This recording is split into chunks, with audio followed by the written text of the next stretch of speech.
Why can't it be good?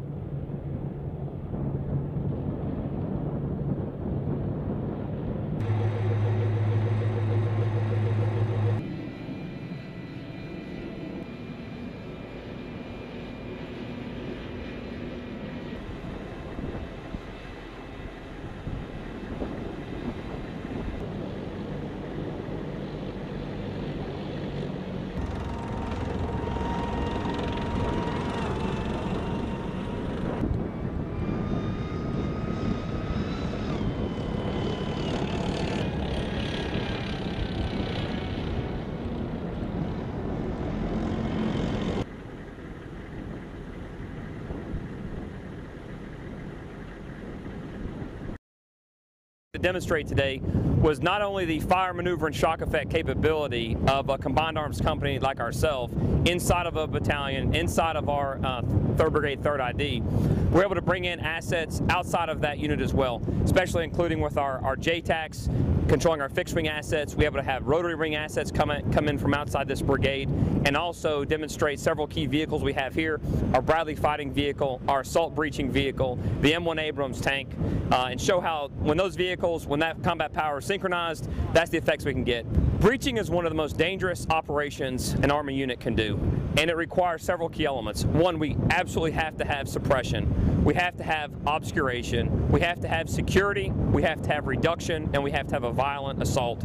So we use several vehicles. Historically, we've used many different vehicles to conduct a breach. Here, we're able to utilize the assault breaching vehicle, and it can fill several key roles for us. So what we want to do is what we did today. We provide suppression with our indirect fires. We provide that with our tank main gun rounds, our Bradley 25mm, our machine guns as well. We obscure with smoke. Today that was delivered with field artillery. We add that capability with mortar rounds as well, and even our own tracks can provide their own smoke for obscuration. We also have to have, and of course suppression also includes our 155mm field artillery and our 120mm mortar rounds as well. So if we can synchronize all those assets, mix in some rotary wing, mixed in some fixed wing aircraft, we can conduct a successful breach with the fewest amount of casualties possible.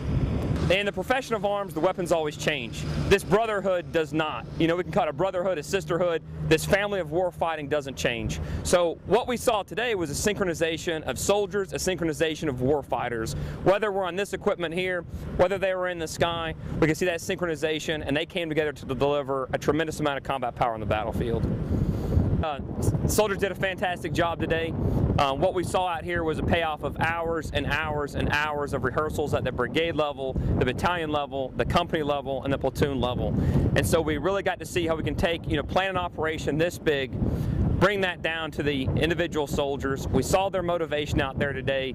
I heard them on the net. We saw the professionalism, and they did an outstanding mission. So it was a great success for us, all the way from our lowest private up to the full colonel we have in command of our brigade. And I think the key aspect to take away from it was our ability to demonstrate a combined arms maneuver live fire for our Kuwaiti counterparts that we partner with on a daily basis.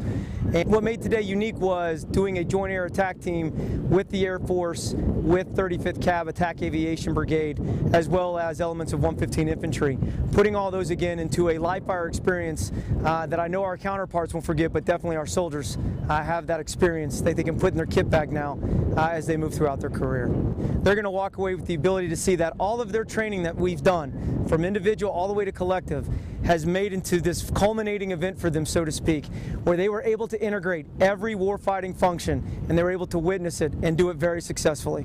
And I think soldiers that walk away from this experience today have a solid, great memory of what happened out here on Udairi Range Complex. But we don't have the ability to maneuver like this at Fort Benning.